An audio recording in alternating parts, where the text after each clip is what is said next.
retour sur le plateau matinal à le Sénégal. En attendant que les éléments de la revue web nous parviennent, nous passons tout de suite à la revue politique et économique avec Pape Malick Thiam. Et bonjour Pape Malick. Bonjour Aïcha. Ça va, vous allez bien ce matin? Ça va très bien, alhamdoulilah. Très bien. Alors Pape Malick, qu'est-ce qui fait l'essentiel de l'actualité politique et économique de ce matin? Aïcha, on démarre cette activité politique et économique de ce matin par l'intervention hier du Premier ministre Ousmane Sonko, qui a fait une sortie lors de la cérémonie de distinction des lauréats du concours général édition 2024.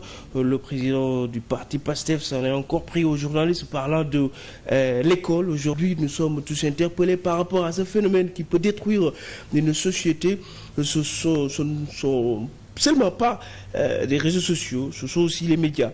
Ils peuvent éviter sur un plateau les gens exclusivement pour dire du mal, insulter, calomnier d'autres personnes en sachant d'avance que cela ne va pas se passer comme ça, et comme cela ne pas d'avance que cela va se passer comme il le souhaite, c'est-à-dire rechercher du sensationnel. Le Premier ministre ne met pas du gant, l'État sera intransigeant par rapport à des insultes sur les réseaux sociaux et dans les médias. Notre gouvernement va prendre à bras le corps cette question avant de préciser qui pour la démocratie, oui pour la démocratie, oui pour le débat libre. Il faut que le débat se fasse et les gens n'ont pas la possibilité de s'exprimer verbalement. Ils le feront autrement. Ousmane Sonko n'a pas manqué de déplorer le fait que les acteurs politiques ne débattent pas sur des questions de haute portée.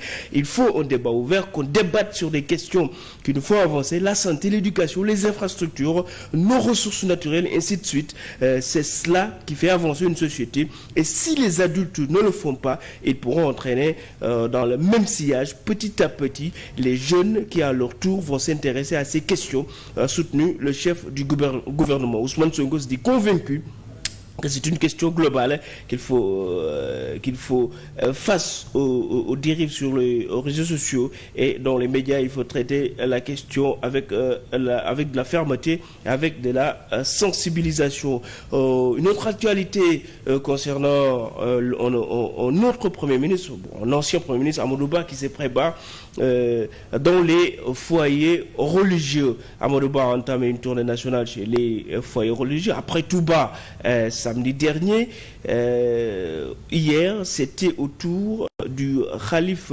général des Tidjanes à Tivaouane, l'homme politique accompagné par une forte délégation d'ailleurs composée de Cheikh Oumar, Alussa, le petit frère de l'ancien président Macky Sall, Zahra Thiam, par Samba Diop, donc des caciques du parti politique APR pour rendre visite à Serigne Moustapha Sy, fils du khalife Serigne Babacar Sy Mansour, et les porte-parole de la famille Serigne Habib Sy. Ce dernier, dans son message bienvenu, a fait savoir qu'Amadou Ba fait partie de la famille. Amadou connaît ce lieu, ce n'est pas de la politique qui nous lie à lui, il fait partie de la famille, dit le khalife. Amadou Ba a fait un tour aussi chez le khalife, je l'ai dit. Ce dernier s'est réjoui de la visite de courtoisie. Il a soutenu que le khalife a tout dit, donc nous ne pouvons rien ajouter à ses propos pleins de sagesse. Après la visite chez Serigne Baïsi, l'ancien premier ministre s'est rendu chez Serigne Moustapha Sy.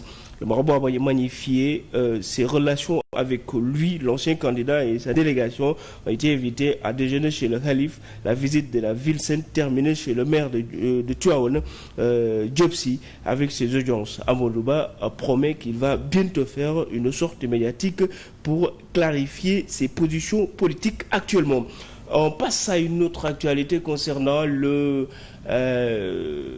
leader, l'ancien ministre Thierno Alassane Sall propose des mesures pour l'avancement de l'hôpital. Une proposition donc tirée de son poste d'hier lors de la campagne électorale pour la présidentielle. J'avais exposé un vaste catalogue de projets réalistes et réalisables destinés à changer la vie de millions de Sénégalais. Je proposais une révolution de notre façon de produire, de nous soigner, d'éduquer nos enfants. Un des points forts de mon programme était faire du Sénégal la clinique de l'Afrique de l'Ouest, dit Thierno Alassane Sall. Au volet essentiel qui me tenait à cœur et que je voulais matérialiser rapidement était de mettre en place des cliniques mobiles basées sur une plateforme digitale offrant d'autres services et opérées par un personnel militaire.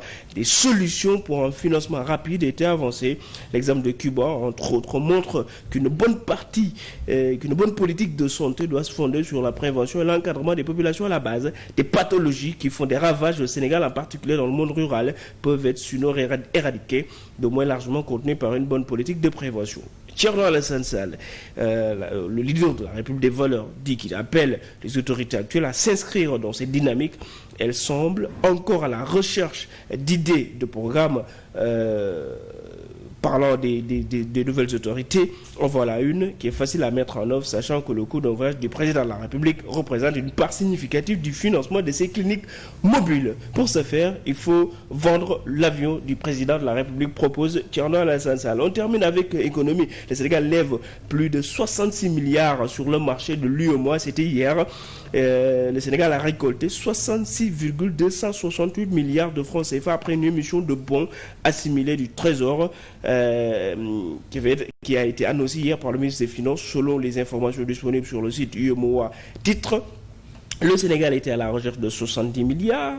Ils ont finalement obtenu plus de 77 milliards, soit un taux de couverture de 110%. Mais le Sénégal a décidé de ne retenir que les 66 milliards, soit près de 3 milliards de moins, ce qui représente un taux d'absorption de 85%. Dans le détail, il s'agit de deux prêts, l'un à 63 milliards pour une maturité de 91 jours et un taux de 6%, et l'autre à 3 milliards pour une majorité de 72 jours pour un taux de 6%. Rappelons qu'en début du mois de juin dernier, le Sénégal a fait une émission d'eurobonds d'un montant de 450 milliards de francs CFA qui avait fomenté une polémique dans le champ politique. Aïcha, c'était tout pour cette actu politique et économique de ce matin. Merci beaucoup, Pape Malick. Rendez-vous est pris dans la deuxième partie. À tout à l'heure. À tout à l'heure. Merci à Pape Malick Thiam, amis téléspectateurs. Nous allons clôturer en beauté avec la revue web. Ce sera tout de suite. Juste après le jingle, nous allons retrouver Kader Cissé.